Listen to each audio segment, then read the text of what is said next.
environment you're going to have tomorrow night?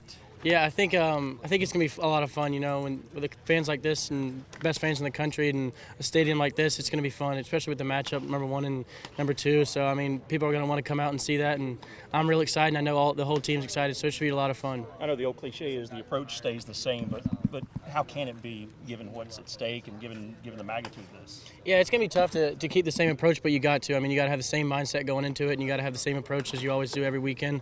We faced good teams before. This is just another one of those teams that we have to play. Yeah, it's a big matchup being that we're a game ahead of them in the SEC, but I think down the road, and if we win this series, it's going to mean a lot to us, especially with how high the national title contender that they think they are and that we think they are and everyone else does. So if we win this, it's a big morale, and we want to win this just as bad as they want to win it. Do you go in thinking that you guys are the underdogs in this? I don't know if you think that. You just got to think you're just as good as anybody else in this league. So we got to have that same confidence we've had every other weekend. So with fans like this on our side, I don't think you can think you're the underdog. Lots been made of Florida's rotation, but have you got a chance to look at some of their hitters and what kind of challenge do they present? Yeah, they're all good hitters. They got some fast guys. They like to run a lot and put the ball on the ground and use their speed. So they got some boppers. Also, they got Peter Alonso. He can swing it well, and Guthrie. All those the big name guys. So I'm excited. I'm ready to pitch against them, and it should be a challenge, but a challenge that I'm ready for. Facing an opponent like this, and there's so much talk about their rotation. Do you guys sit back and go, wait a minute, okay, we're not bad either, and does this make you want to prove yourself more when you're going up against a weekend rotation? Right, like it puts a little chip on your shoulder to say, hey, I'm just as good as these guys, so don't overlook us. I know that's the same mindset Braden and Adam are having, and I've talked to them, and I said, hey, these guys are going to be looked at, they think that they're better than us, so we got to show them that what we're made of and show that we're just as good, if not better. So this is going to put a chip on our shoulder and show them that, hey, we can do just what you're doing too. Coming into this season, there were a lot of questions that you guys had to answer.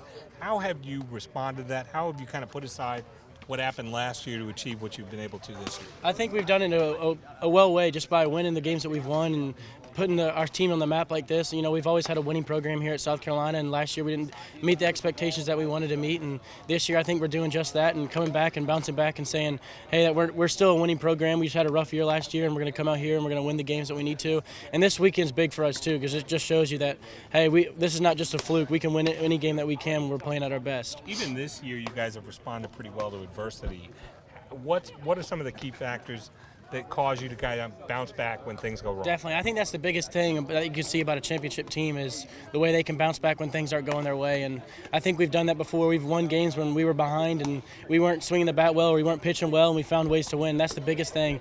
If we can win those games when we're not playing well, then it's pretty easy to win when you're playing well. So I'm excited to see how we're going to play this weekend, and if we can pitch the way we've been pitching and hit the way we've been hitting, it should be a fun weekend. The atmosphere tomorrow night, bigger than the Clemson atmosphere, you think? I don't know. Big. Yeah, it was a big one. I love that. So I love big games. I like pitching in front of big crowds. I like pitching in front of a lot of people, and big games like this is just something we all want to do. So big Friday night game like this, we're all excited.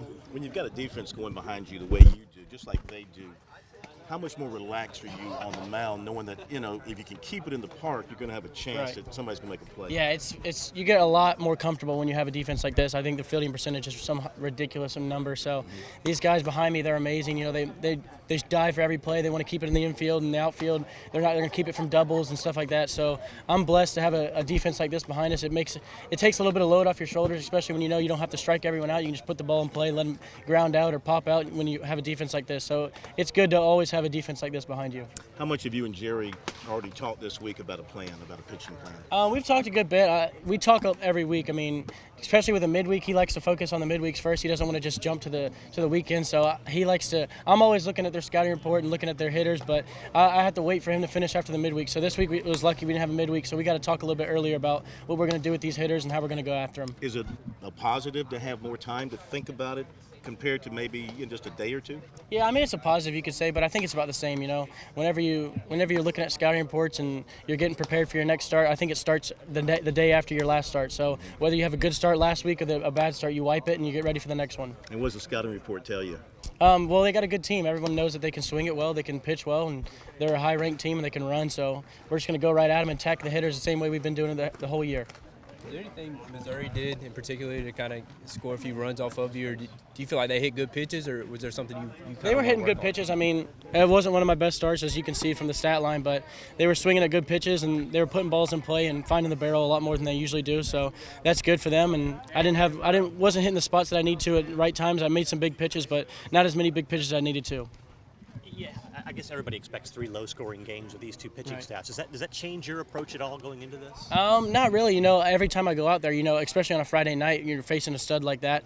You always got to expect to be in a 1-0 game or 2-0 game. So you guys got to keep the runs at bay. So I'm going to go out there and I'm going to try to keep everyone at bay as much as I can and try to get out of many jams as I can and stay away from jams if that's the best possible way right there. I know you talked about this a little bit before I got over here late, but Just a couple more. He's got to get going. does the attention the Florida State's getting, does that bother you guys at all, or do you feel like you get the respect that you guys deserve? I think we get a little bit of respect, but that puts a little chip on our shoulder. I talked to Adam and Braden, and that's fine with us. If you want to overlook us, that's fine. We put up some good numbers, and we're ready to go after them. We want to prove ourselves just the same way they want to prove themselves. So it's going to be an exciting weekend, and we think that we can compete with the best of them. So we're ready for it. You feel like it's a big opportunity for you guys to do that on a Oh national yes, sir. I stage? think it's a huge opportunity. I mean, especially on a national stage and with a team like this and a contender like they will be. So we're all excited and we're ready to get after them. Coach talks about how close this team is and how light they kind of take things. How big is that? And it's coming into a series where you're playing the #1 team in the country. Yeah, I mean, we're going to treat this like every other weekend, but it's just another SEC weekend. So you gotta treat it like you treated Missouri, you treat it like Tennessee or Georgia. So we're going to go out there and win every game that we can and try to compete in every game. And with the camaraderie and the team that we have, we're going to be excited in the locker room that we have. It's going to be a lot of fun this weekend.